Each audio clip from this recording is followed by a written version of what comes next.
You can build $1 million business this weekend, and let me show you how. We'll start with the business idea. Well, it's not that easy. This is what's called forcing an idea, and this is the reason why 97% of businesses fail. To make millions, you need to create a business that other people want to buy from, not just you. So here's how the millionaires do it. Step 1 is to understand your ideal buyer. Let's start with something simple, a 25-year-old entrepreneur. Pause this video for 30 seconds and describe this entrepreneur's day. What does he do when he wakes up? What does he do when he goes to sleep? So here's what I came up with. Ryan wakes up at 6:30 a.m., skips breakfast and goes to the gym. At 9 a.m. he's back home working on his e-commerce business. By 3 p.m. he does 3 work blocks and finishes work at 8 p.m. just then to read a book for another hour. When you have this, go deeper. What's his desires? He wants to become rich so he can retire his mother. He wants to make it to Forbes just so he could show to the teachers and the doubters that he could do it. Now your brain is on to something. Keep on describing this ideal customer because eventually you'll see a problem they have and you can solve it with the business. Every single problem your ideal buyer has is a potential for a new business. I would write out all different problems and see if you can solve them. Once you have a business idea, you want to answer these 8 questions to come up with your competitive advantage. Number 1, who are we selling to? Young adults with ambitions to climb the career ladder. Number 2, what are the core desires we're trying to fulfill? Increase energy, increase money, increase status. Number 3, are we trying to be as expensive or as inexpensive as possible?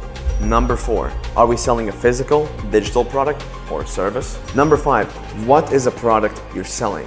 You can see this question comes very late. It comes late because there can be multiple solutions to one problem. You need to look at the problem and what's the best way and most efficient way to solve it. In this case, I picked mushroom coffee. Ideally, your product needs to be unique. It needs to be something interesting and different from the competition. Number 6, who are your competitors? It doesn't matter whether they sell the same product or a different product. Who are they?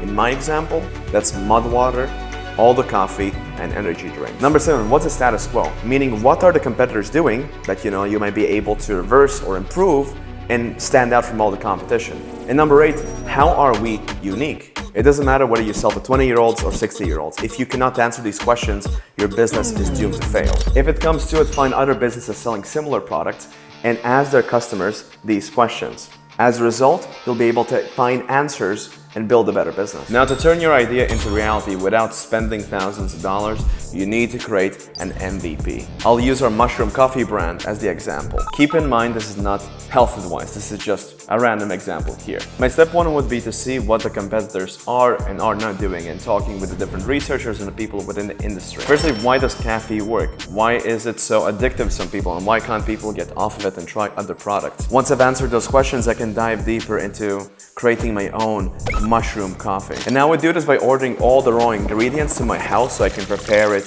myself. Or if you have more capital, you can talk with a supplier, create a specific formulation with them, have them ship it out to your house and you can try it.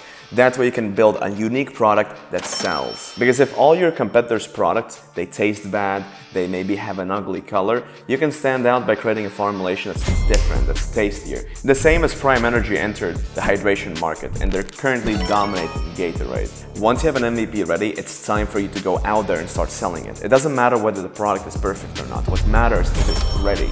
And actually, it's better to start with a worse product than creating the perfect product.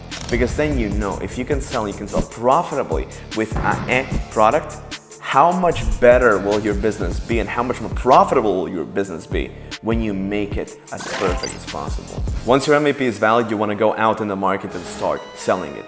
You will see whether the product idea is viable and if people want to buy it, great. If they don't want to buy it, great. At least you didn't spend $10,000 developing a product no one wants to buy. If your audience is 50-50 on a product, get their feedback and improve it again. It's better to start off with a worse product because if you're profitable with a meh product, how much more profitable, how much easier it will be to scale with a really, really good product. If you need to polish your product to excellence at launch, it's probably going to be very difficult to scale and you might get eaten by the competition.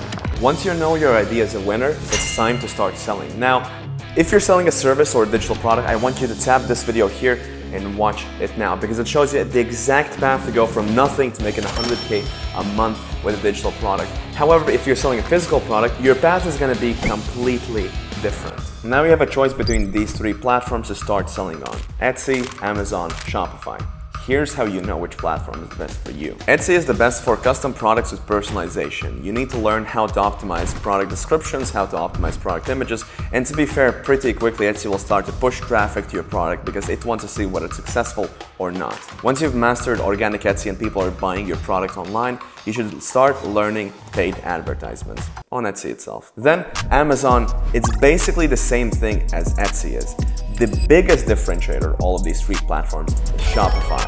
But with more risk comes more rewards. With Shopify, unlike other channels, you need a lot of ancillary skills to make it work. However, unlike Amazon and Etsy, you're building on your own land. Meaning on Amazon, they can decide to ban you at any moment. The same thing on Etsy, and there's nothing you can do about it. With Shopify, however, you're building your own shop. When starting to market your product, the best option for you is to steal from your competitors. It's highly likely that their best ads are going to be your best ads. And let's face it, they already have a large team and a lot of people who know what they're doing and who have more experience, more data than you two. And you should do this strategy until you scale to $10,000 a month.